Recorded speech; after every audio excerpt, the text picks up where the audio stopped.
I think the biggest thing that I've learned is that I'm stronger than my anxieties.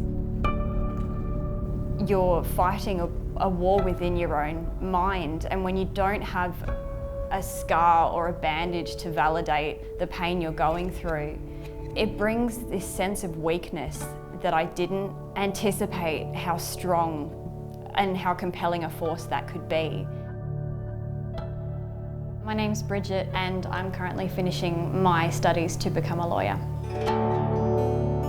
I'm sharing my story because I've seen firsthand what sharing my experiences with mental health can do. I've seen it empower people to consider their own mental health and the mental health of those in their life.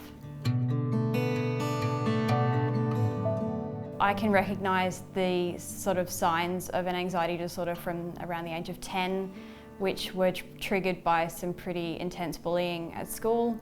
That sort of led to me condensing everything in what I was feeling down to just normal teenage girl problems, and everyone must have been experiencing something similar. So I used that as a coping mechanism really to try and get through high school and college until it wasn't really strong enough, and everything started to really affect the way that I could live my life. I was at a sleepover with some friends and a panic attack came out of nowhere.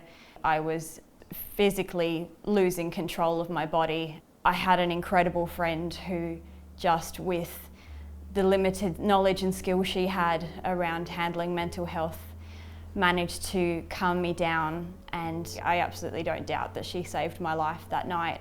Seeing the look on her face and the look on the faces of my friends, how concerned they were and how worried they were for me, made me think maybe I actually might be suffering more than I should be, and that it's probably time to get help.